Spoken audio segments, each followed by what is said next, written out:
Y hoy vamos a hablar de un tema que es un poco difícil.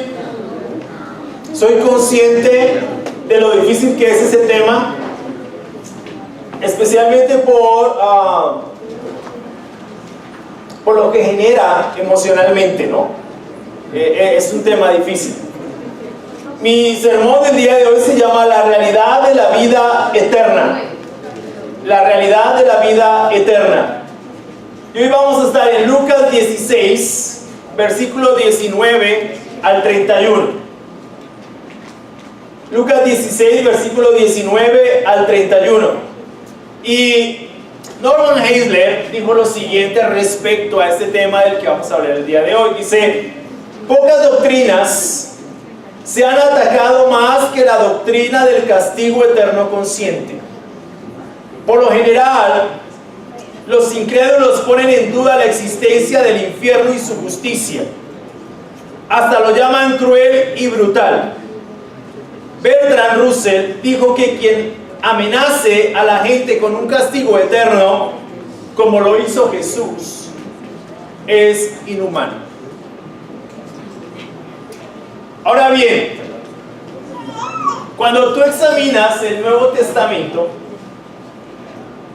vas a encontrar una realidad con respecto a este tema. Y es que Jesús habló más del infierno que del cielo.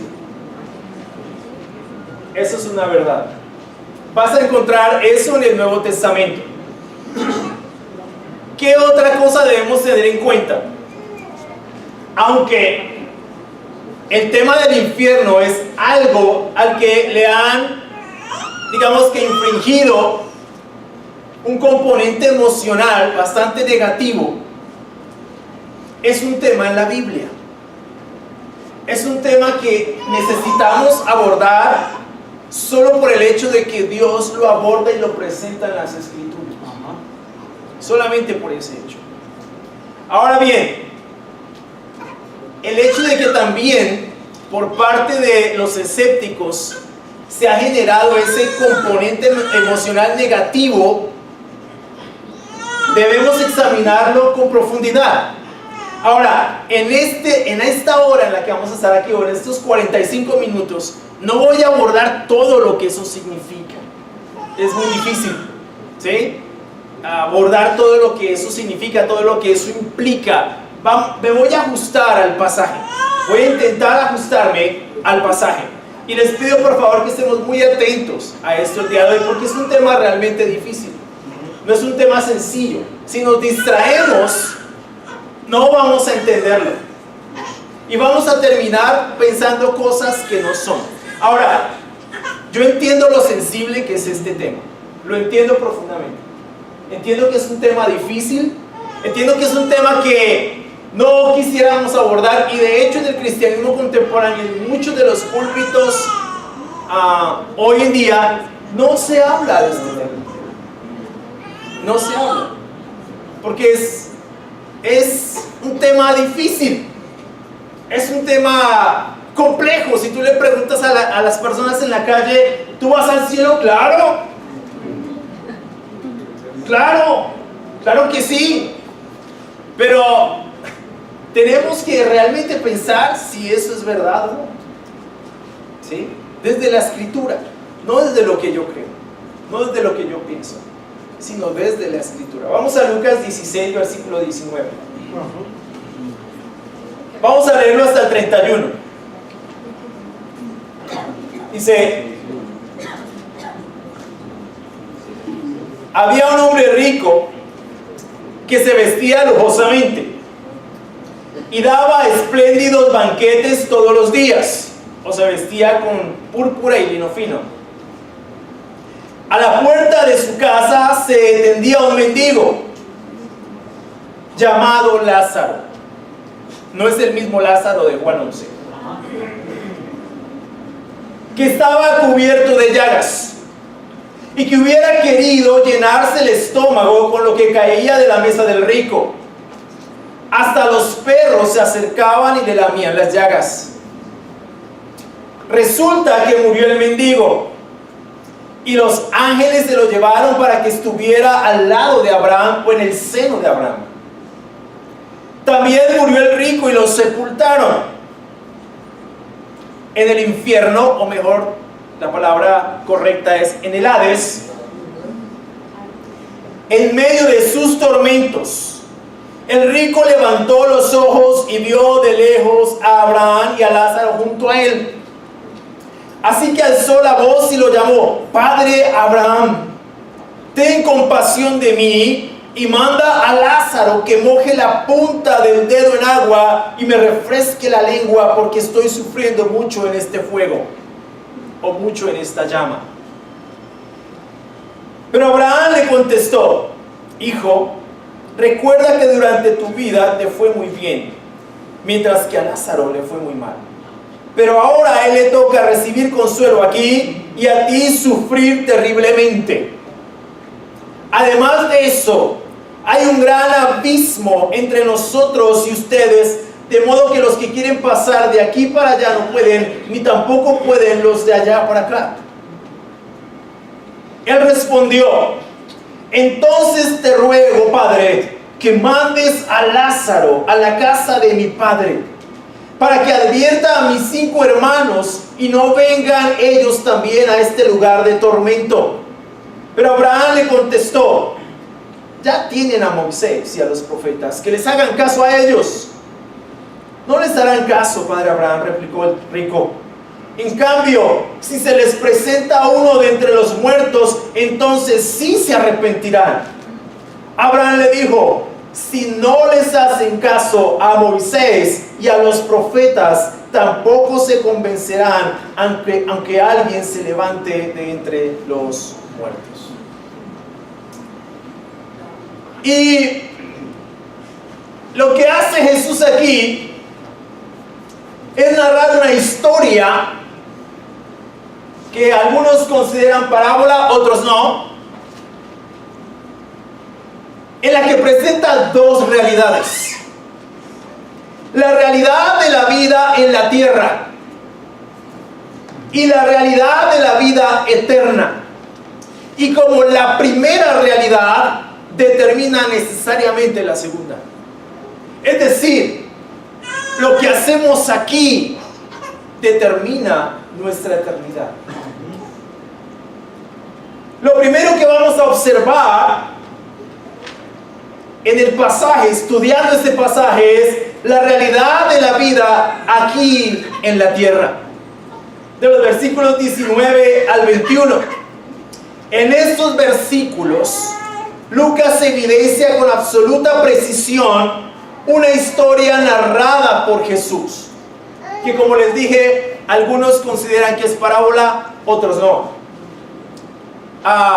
Los que no consideran que es parábola dicen que es una historia real. Evidentemente, si es parábola o no es parábola, la historia es algo real.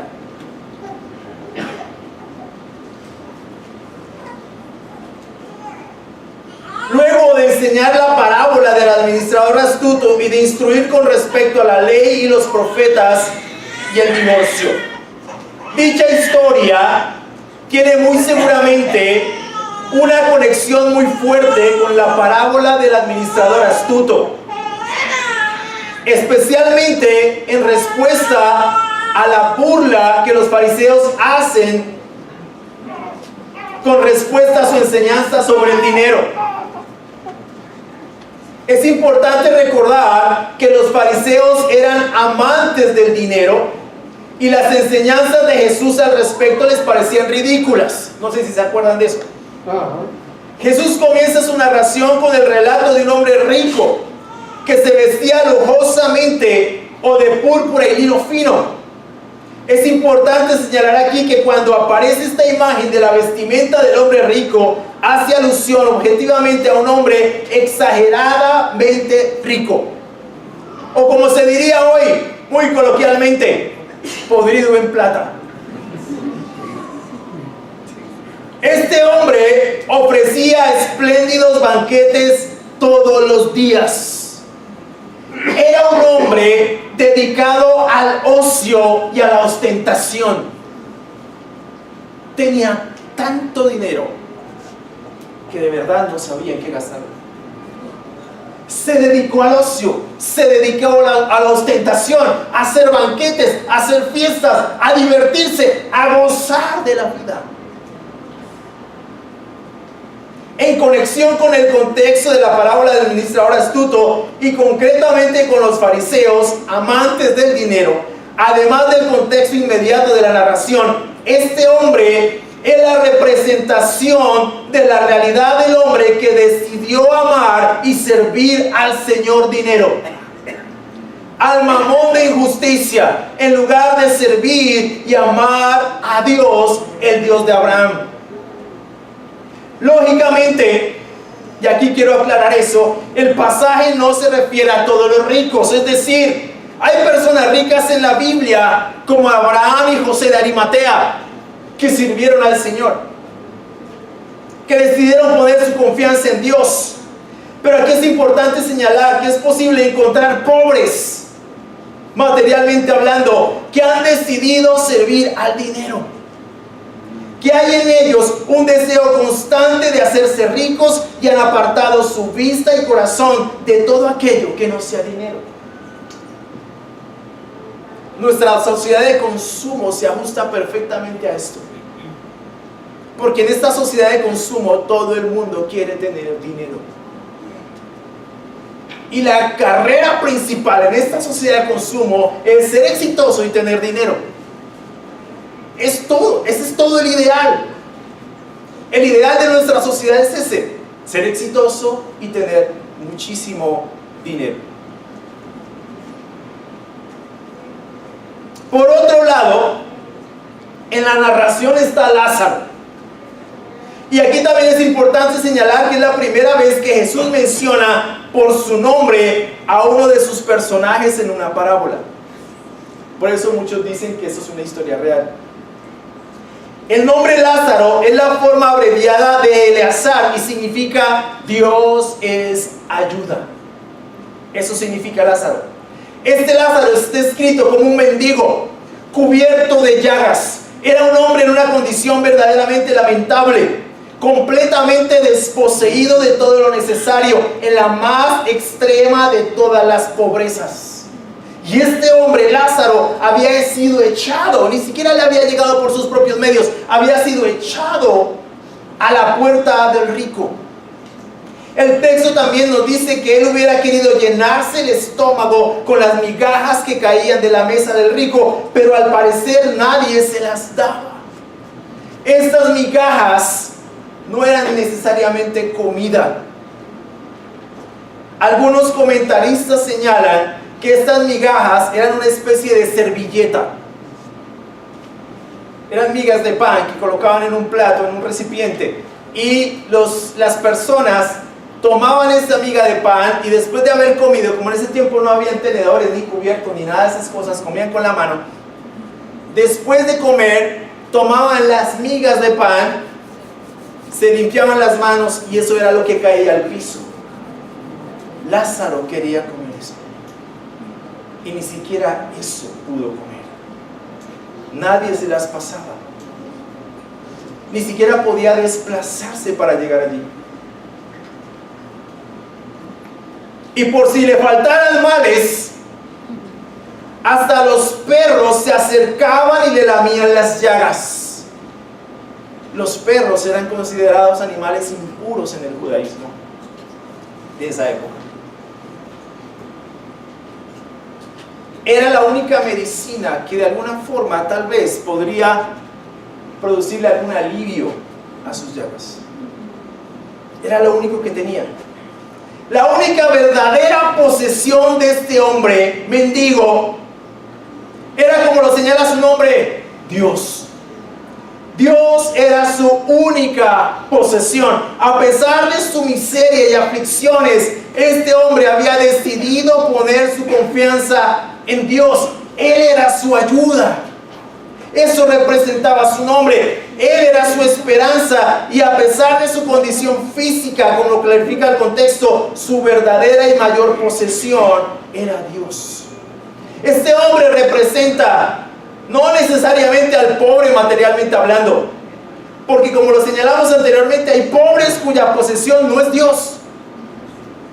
Más también señala al pobre en espíritu, independientemente de su condición socioeconómica, que ha puesto su mirada y su confianza en Dios. Como dice Mateo 5:3, dichosos los pobres en espíritu, porque el reino de los cielos les pertenece. Lázaro representa la realidad de los hombres que reconocen su profunda necesidad de Dios, que reconocen que sin Dios no son absolutamente nada.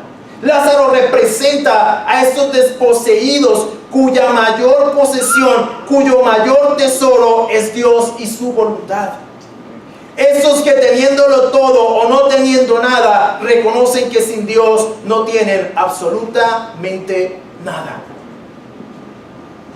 Que al reconocer su profunda necesidad de Dios, se han hecho partícipes del reino de Dios, a quienes el reino de los cielos les pertenece. Por consiguiente, esta realidad descrita en la vida del hombre rico y en la del mendigo Lázaro aquí en la tierra, determina la segunda realidad, la más importante de todos. Ese es el primer panorama que vemos allí.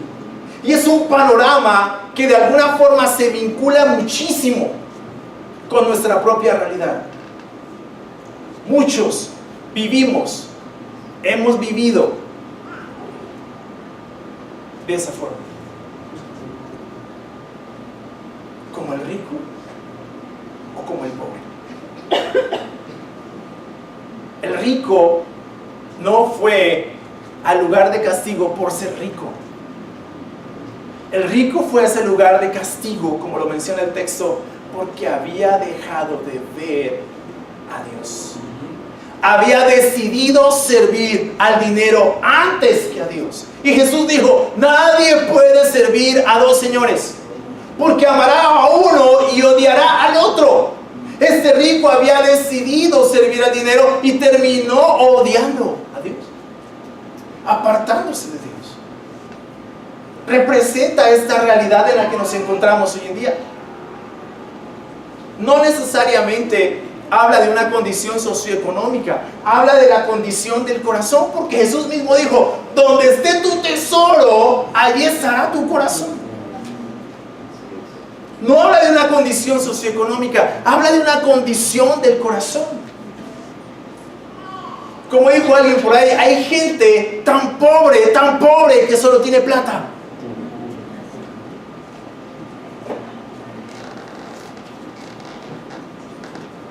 No es malo tener dinero. Ya lo hemos estudiado muchas veces. Lo malo es amar el dinero.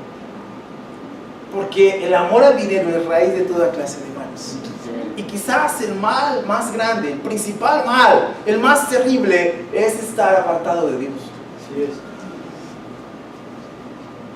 es. Estar apartado de Dios. Hay personas en la sociedad en la que nos encontramos que tal vez no tienen mucho dinero, pero su posesión no es Dios. Han decidido amar el dinero y amar la carrera por conseguir dinero. Con todo el respeto que se merecen los negocios multinivel, pero los negocios multinivel es una representación de eso. El anhelo por hacerse rico, el anhelo por conseguir plata sin tener que trabajar, es eso, no es otra cosa. Respeto profundamente, si es un negocio de vender champús y todo eso, véndelo. El problema no es ese. El problema es lo que hay detrás de eso. Que te venden a ti la idea de que tu ideal de vida, tu proyecto de vida es ser rico, tener dinero, y le meten a Dios ahí por el ladito. Pero es simplemente un afán por hacerse rico. ¿Cuántas personas no han sido estafadas por eso? ¿Cuántas? Podríamos hacer aquí una lista, es definitivamente algo trágico. Pero la carrera hoy, la carrera en la que nos encontramos, el proyecto de vida, el ideal, el sumum bonum de la sociedad hoy es ser exitoso y tener plata. ¿De verdad?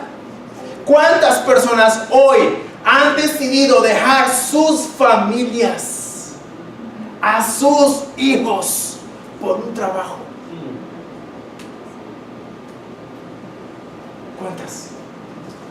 ¿Cuántos han decidido abandonar, porque literalmente un abandono, sus hijos y su esposa por irse a un trabajo? Es que voy a hacerlo por ti, es que trabajo por ti para darle lo mejor. ¿Desde cuándo lo mejor es la plata? Muchos hoy, con la excusa de que trabajan para sus familias, están llenando más bien una ambición propia. No pongas ese peso sobre tus hijos y sobre tu esposa. Ellos no te están pidiendo eso. Así es. No piden eso.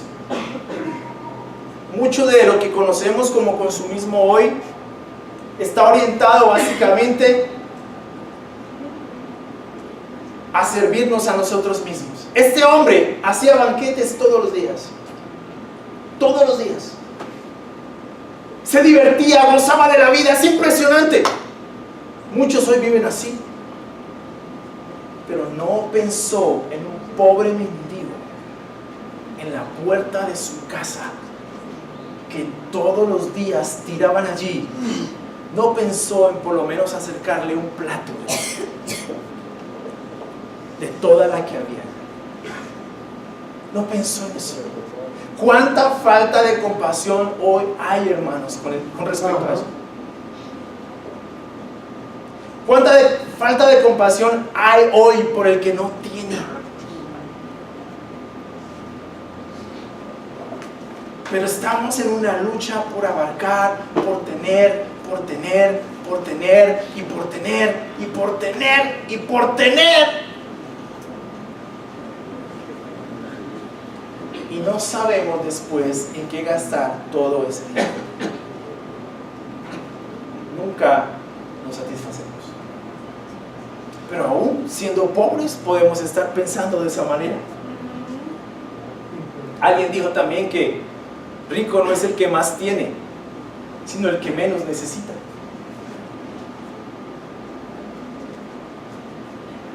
Piensa, nada más piensa en ti, en tu propia vida. ¿Cuánta ropa tienes en el closet que te sobra? ¿Cuántos zapatos tienes que no usas? Tú mismo piénsalo. ¿Cuánto de eso podría servirle a otra persona? Es impresionante cómo hoy, ante la crisis que se está presentando en Venezuela, muchas personas han cerrado su corazón a los venezolanos. Yo me pregunto, ¿qué pasaría si nosotros tuviéramos que enfrentar una situación similar? ¿Tú te imaginas? Vi un video hace poco de cómo los echaron de Brasil. Y la gente cantaba el himno nacional cuando ellos salían. ¿Te imaginas eso? ¿Te imaginas cerrar el corazón de esa manera a la necesidad de otro? A la necesidad de otro. Es que estos venezolanos nos están quitando el trabajo. ¿En serio? Es que esto, he escuchado unas cosas que yo digo, sí, ok, yo entiendo, sé que nuestros estados han sido bastante irresponsables con esas cosas, pero ¿por qué nosotros tenemos que cerrar el corazón a la necesidad? ¿Por qué? Y no solamente la necesidad de ellos, de nuestro prójimo. Es impresionante hoy como alguien tiene alguna situación en la calle y antes de ir a ayudarlo, primero le hago un video y lo monto en Facebook o no sé dónde para ver cuántas personas lo ven. Y mientras tanto ese pobre personaje está allá pasándola mal. ¿Cuánta falta de solidaridad los unos con los otros? A mí me impresiona. Y eso que acá en Medellín somos solidarios, imagínate. Imagínate el resto. Este hombre rico, esa representación del amor por sí mismo, de la indiferencia con el otro. Él no fue al lugar de castigo por ser rico. Él fue allí por su dureza, por su falta de compasión. por su falta de solidaridad, por su falta de amor con los demás. Eso fue lo que pasó. Y Lázaro no fue al seno de Abraham por ser pobre. No.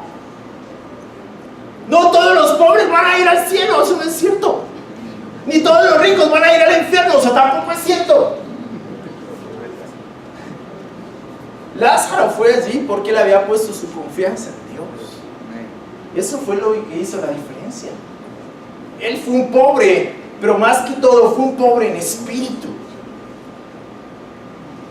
¿Y qué dice Mateo 5:3? Dichosos los pobres en espíritu, porque de ellos es el reino de los cielos. Amén. Vivamos con el ideal de Lázaro. Les pongo ese reto y nos lo ponemos, de que nuestra mayor posesión sea Dios, de que nuestro mayor tesoro sea Dios, de que lo más importante en nuestras vidas sea Dios. Dejemos a un lado ese ideal consumista del amor por la plata, porque eso ha hecho de nuestra sociedad una sociedad corrupta hasta lo más profundo de su esencia. Vivamos con el ideal de Lázaro. Vivamos con el ideal de que nuestra mayor y única posesión es Dios. Que cuando muramos podamos ser llevados por los ángeles al cielo, al seno de Abraham, al paraíso. Porque ¿sabes qué? Nuestro dinero se queda aquí. Y si con él no hicimos dinero, no hicimos amigos aquí en la tierra y tesoros en el cielo, tal vez nuestro destino será como el del hombre rico. Vivamos con ese ideal, no con el ideal del consumo. Estoy cansado de eso. La gente no piensa sino en eso. En tener, tener. La predicación de hoy está permeada por eso. La prosperidad. Dios quiere bendecirte, Dios quiere prosperarte, Dios quiere no sé qué, Dios quiere el otro. Reclama lo que es tuyo.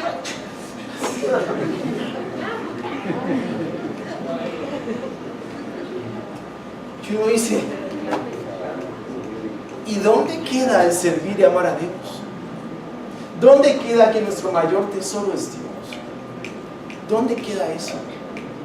Así es. La Biblia, especialmente Lucas, tiene un montón de pasajes que hablan precisamente de esto. Ahora bien, lo que hacemos con nuestra vida acá, mis hermanos y amigos, y esto es una realidad, determina la realidad de nuestra vida eterna. La determina. Es cierto, pasó aquí. Mira lo que dice en el versículo 22. Resulta que murió el mendigo y los ángeles se lo llevaron para que estuviera al lado de Abraham, en el seno de Abraham. También murió el rico y lo sepultaron en el Hades, o en el infierno, dice en algunas versiones, pero es en el Hades.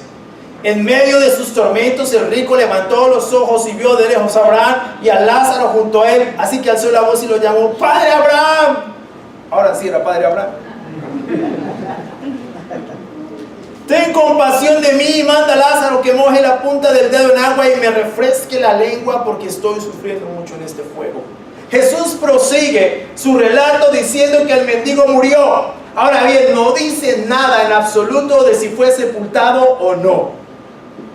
¿Se dan cuenta? Tal vez no es relevante. ¿Quién se iba a preocupar de sepultar a un insignificante mendigo? Tal vez le hizo un favor a la sociedad de esa época muriéndose. Sin embargo, señala que los ángeles se lo llevaron al cielo. Se lo llevaron para que estuviera al lado de Abraham o en el seno de Abraham. El Talmud usa esta frase y también la palabra paraíso en Lucas 23:43 para referirse al lugar de felicidad al cual van los justos al morir. y donde esperan su reivindicación futura. La dicha que ellos experimentan es una bendición reservada para personas como Abraham.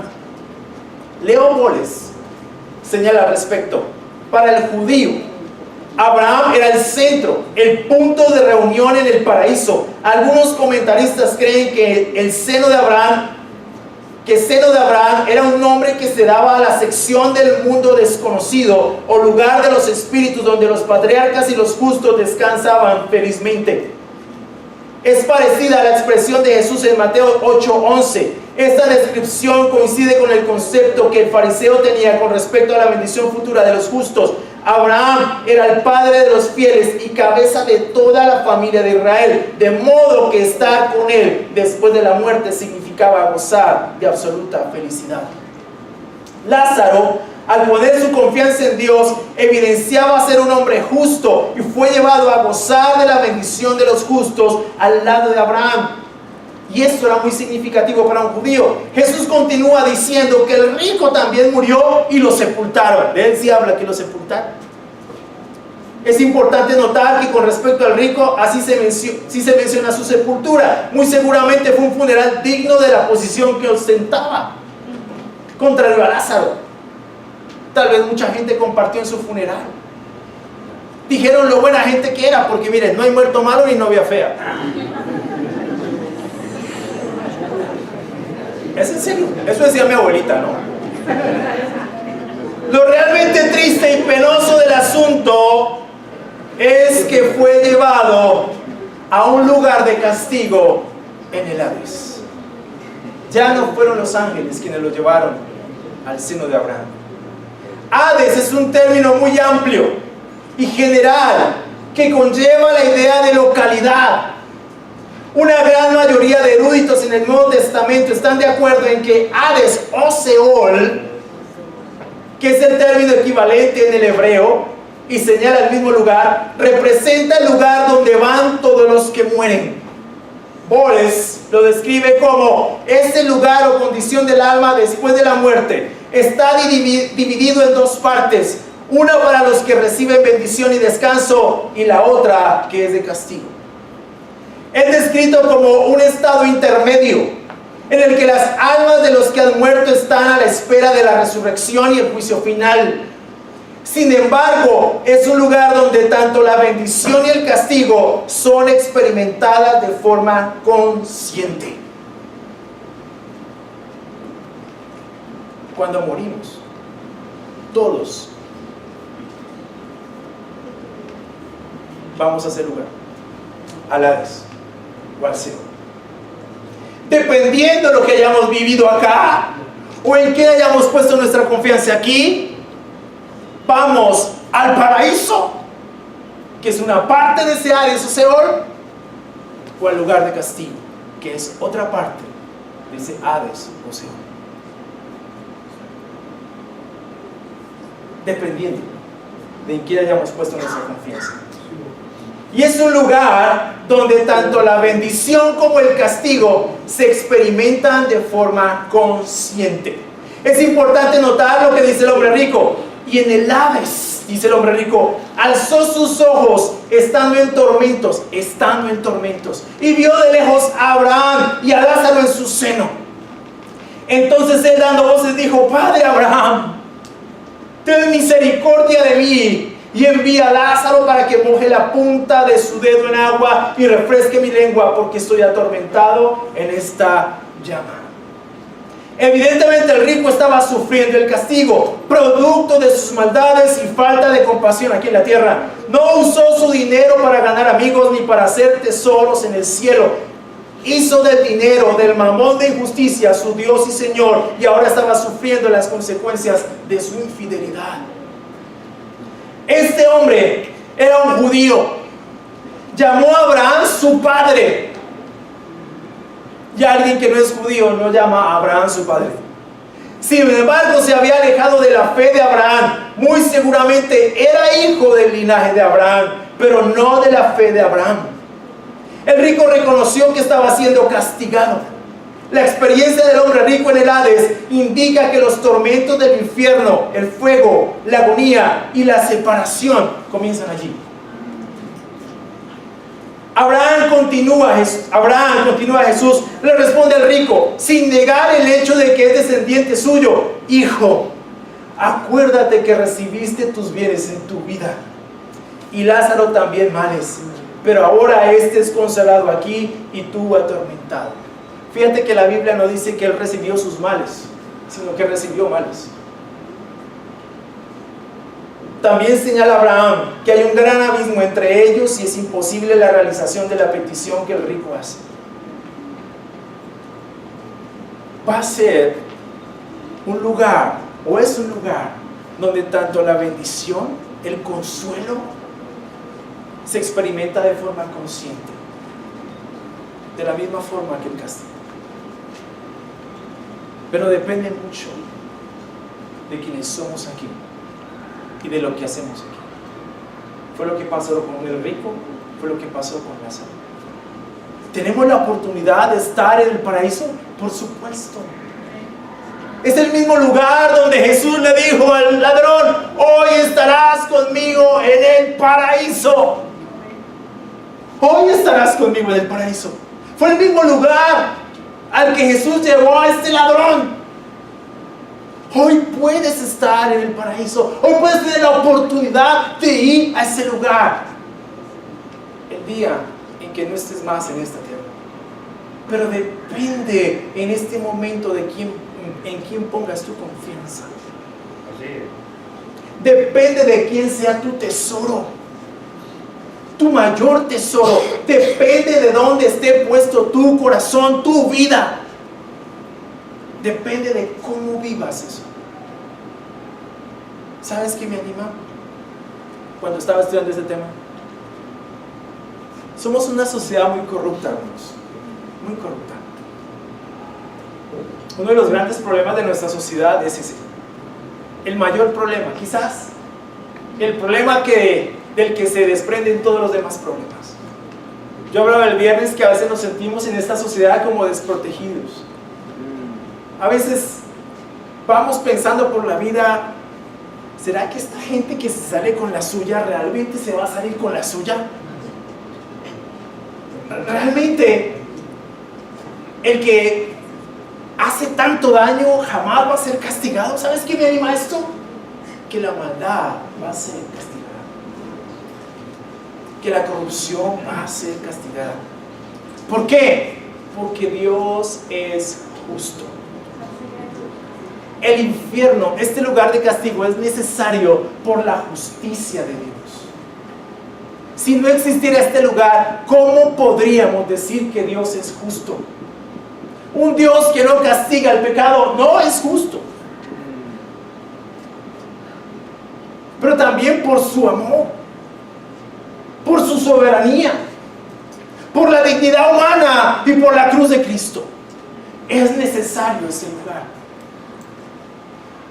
Es necesario.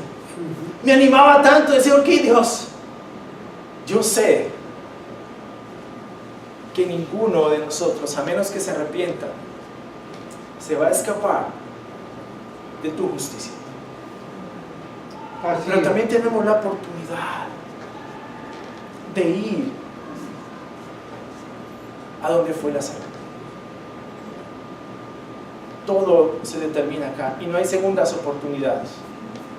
Ese estado intermedio no es un purgatorio del que después de ciertas cantidades de misas subes al cielo. No es verdad. Ya no hay una segunda oportunidad. A este hombre rico no le hicieron misas. Continuemos, miremoslo, solamente para que lo veamos.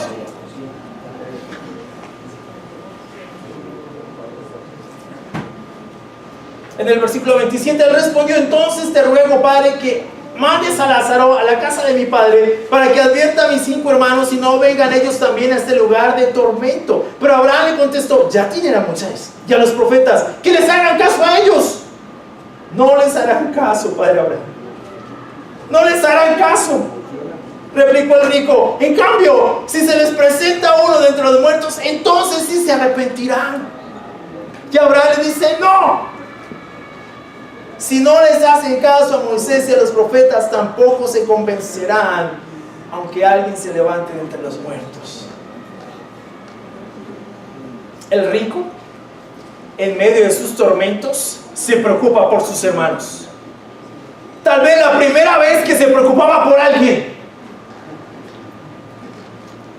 Y le pide a Abraham que envíe a Lázaro para que advierta a sus hermanos y no vayan ellos al mismo tormento. Muy seguramente sus hermanos estaban incurriendo en las mismas faltas y pecados que él. No advertirles suponía un tormento mayor si ellos morían y llegaban a experimentar ese terrible castigo, pues le reclamarían el no haberles advertido de alguna forma. Por eso le hace esa petición a Abraham. La respuesta de Abraham es contundente. Ya tienen a Moisés y a los profetas, que les hagan caso a ellos. Y el rico responde: no les van a hacer caso. Y él dice: si no les hacen caso a Moisés y a los profetas, tampoco van a hacer caso aunque un muerto se levante. Abraham tenía razón. Y en el evento de la resurrección de Lázaro, que evidentemente no es el mismo relato, se hizo evidente ese hecho. Ante la milagrosa resurrección de Lázaro de Juan 11, los fariseos, en lugar de arrepentirse, se hicieron el firme propósito de asesinar a Lázaro y a Jesús. O sea, es verdad, no se van a arrepentir aunque un muerto se levante, resucite, si no le quieren hacer caso a la palabra de Dios. Claramente lo que hace Abraham aquí es darle autoridad a la palabra de Dios como inspirada. No se necesitan de experiencias de este tipo. Todo lo que se necesita es escuchar y obedecer la palabra de Dios. ¿Por qué? Porque la verdad de Dios no está definida por las experiencias, sino por su palabra. Es fundamental prestar atención al mensaje de la Biblia. La palabra de Dios es la autoridad final para la iglesia en materia de fe, doctrina y conducta. De modo que todos esos libros de que hablan de que fui al infierno y volví, es carreta. Es mentira. No es cierto. Interesante que eso hagan libros y los vendan. Y la gente le gusta leer. Pero la Biblia dice eso. Antes de que se escribiera el libro. A veces yo escucho esos testimonios y digo, ve, yo he leído eso en algún lado. Lo único que hacen es copy-paste.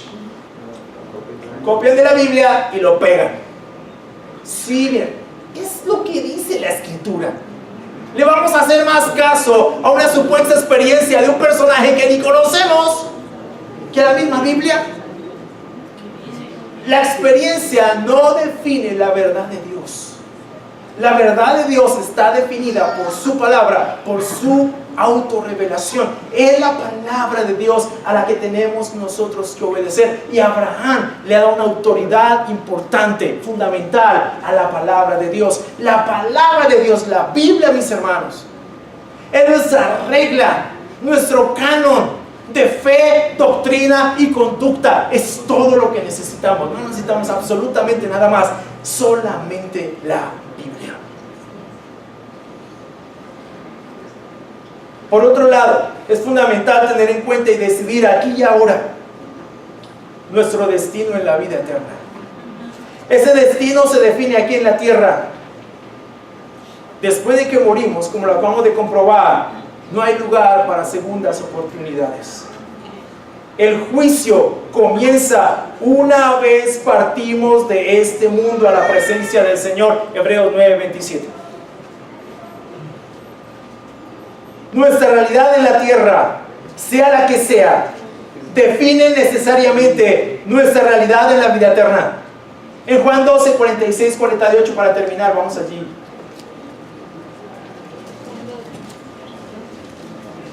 Juan 12, 46.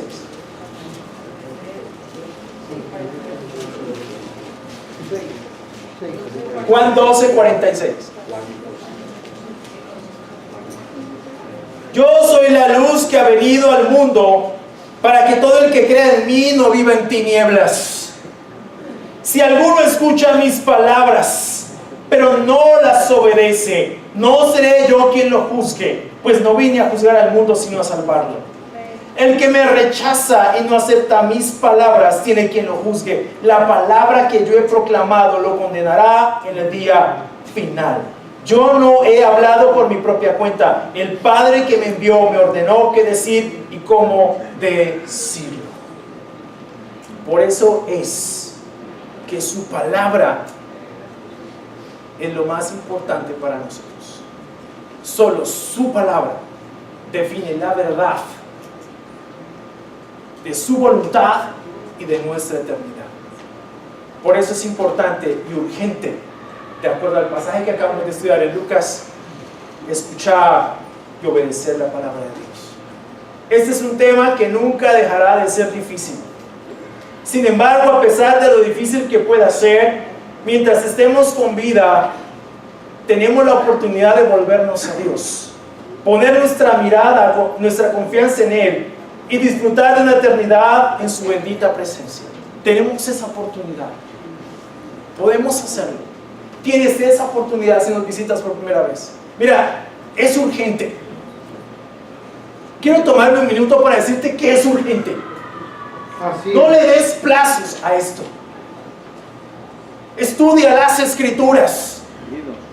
Arrepiéntete de tus pecados. Vuélvete a Dios. Abandona tu vida de maldad. Bautízate para el perdón de tus pecados y para recibir el don del Espíritu Santo. Amén. Y vive el resto de tu vida fiel. Y el día en que mueras, el día en que muramos, vamos a ser llevados por los ángeles a la presencia de Dios. Pero si rechazas esto, también tu destino será el mismo del hombre arácnido. Tú tienes la oportunidad en este momento, por las decisiones que tomes a partir de ahora, de cuál será la realidad de tu vida eterna. Muchas gracias.